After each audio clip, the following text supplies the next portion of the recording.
Setelah iblis diusir dari surga, ia menorehkan dendamnya dalam sumpah yang menggema di seluruh semesta.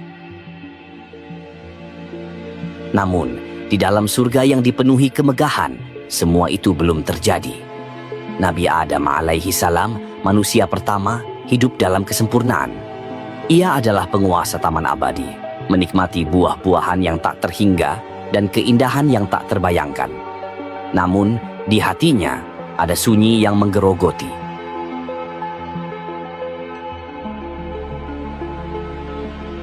Allah mengetahui bahwa Adam membutuhkan pasangan, belahan jiwa yang akan mengisi kekosongan. Adam pun ditidurkan.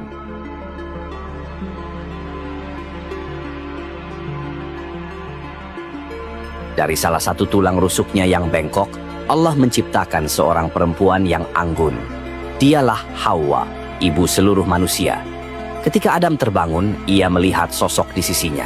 Seketika, rasa sepi itu lenyap, digantikan ketenangan yang luar biasa. Mengapa engkau diciptakan?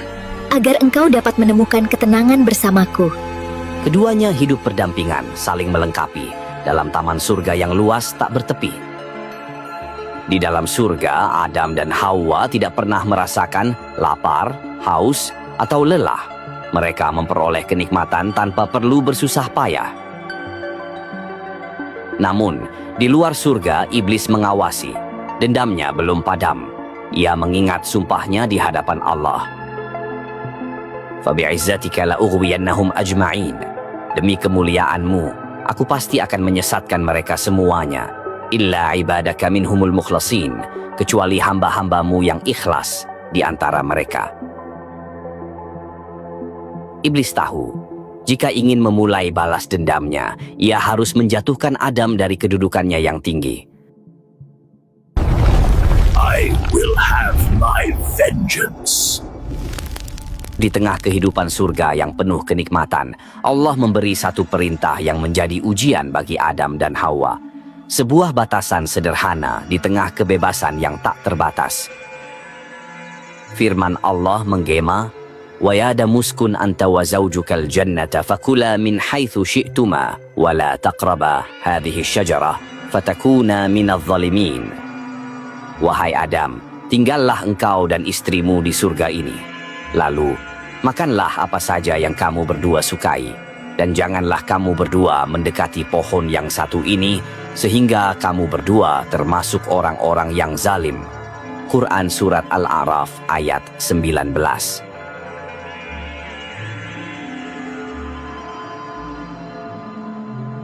Larangan itu hanya satu, bukan sekadar jangan makan, tetapi jangan mendekat. Larangan ini menjadi pengingat bahwa bahaya sering dimulai dari langkah kecil yang mendekatkan kita pada perbuatan terlarang. Pohon itu di antara ribuan jenis buah dan makanan yang tersedia menjadi satu-satunya yang terlarang. Seringkali, dalam hikmah Allah, ujian terbesar justru datang dari hal yang terlihat sepele. Namun di luar surga, iblis memperhatikan dengan saksama. Ia tahu inilah celah yang ia tunggu. Dengan penuh tipu daya, ia mulai melancarkan rencananya.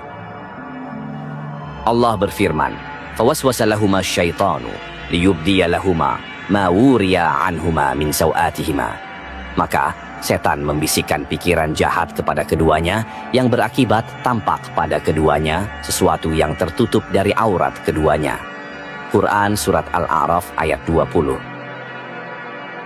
Iblis tidak bisa memaksa Adam dan Hawa. Ia hanya memiliki satu senjata, bisikan dan bujuk rayu yang akan membuat larangan itu tampak kecil dan bahkan tampak bermanfaat. Sejak diusir dari surga, iblis tidak pernah berhenti mengamati Adam dan Hawa. Ia tahu, keduanya tidak pernah berbohong, tidak mengenal tipu daya, dan hati mereka murni. Dan itulah yang akan ia manfaatkan. Dengan licik, iblis berhasil menemukan cara untuk menyusup ke surga, meloloskan dirinya dari penjagaan para malaikat.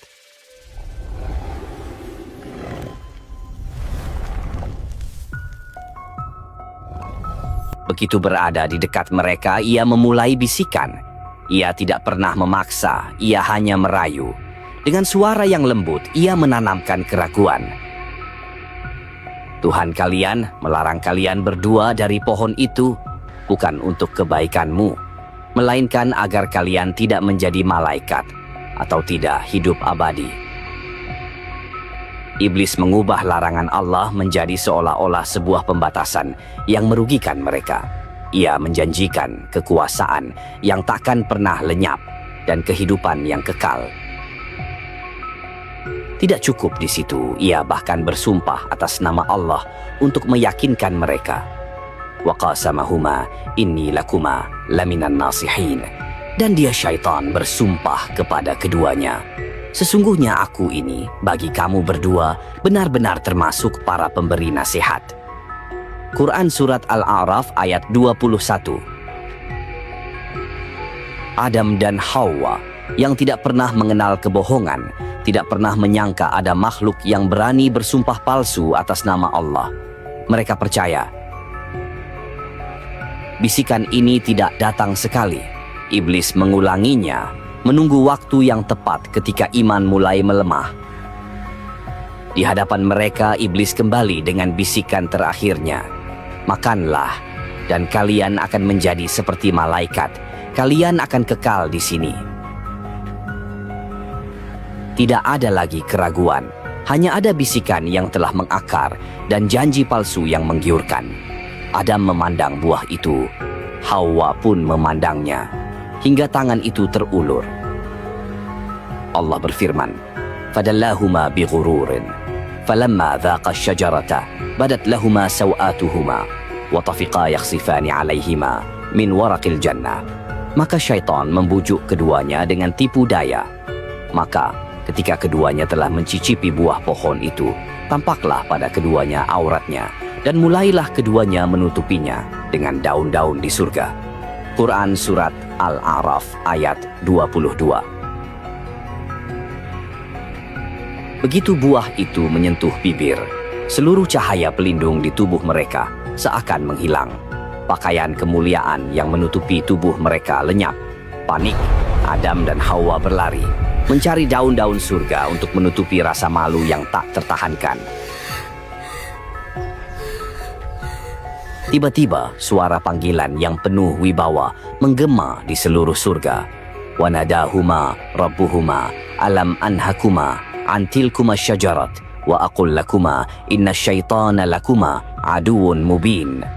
Dan Tuhan mereka menyeru, "Bukankah aku telah melarang kamu berdua dari pohon itu, dan aku telah mengatakan bahwa sesungguhnya setan adalah musuh yang nyata bagi kamu berdua."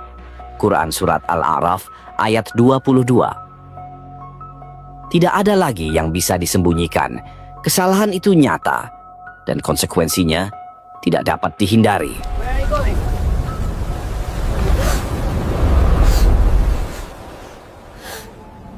Tidak ada bantahan, tidak ada saling menyalahkan. Adam dan Hawa menyadari tipu daya iblis, langsung menundukkan kepala dengan penuh penyesalan. Mereka mengucapkan doa yang diajarkan langsung oleh Allah, sebuah doa yang akan menjadi pintu taubat bagi seluruh manusia hingga akhir zaman.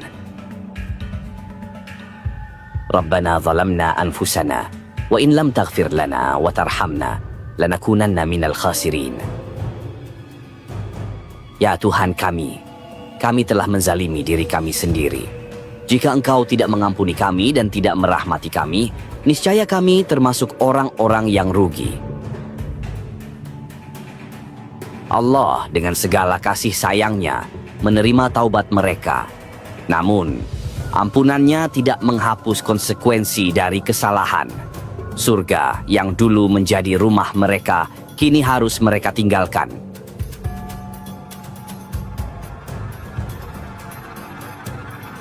Firman Allah menggema, "Qala ihbitu ba'dukum li ba'din adu, walakum fil ardi mustaqar wa mata'un ila hinin."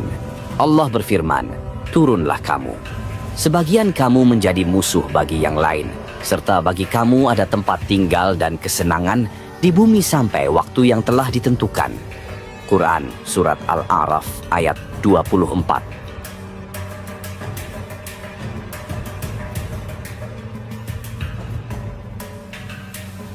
Maka Adam dan Hawa pun diturunkan dari surga. Tidak lagi ada sungai-sungai mengalir di bawahnya. Tidak ada buah yang bisa dipetik tanpa usaha. Di bumi mereka harus bekerja keras, mencari makan, membangun tempat tinggal, dan yang terpenting, melawan tipu daya iblis yang kini akan mengintai keturunan mereka selamanya. Pengusiran itu bukanlah akhir, melainkan awal dari sebuah perjalanan panjang umat manusia. Sebuah ujian di bumi, tempat di mana ketaatan, kesabaran, dan taubat akan terus diuji hingga akhir zaman.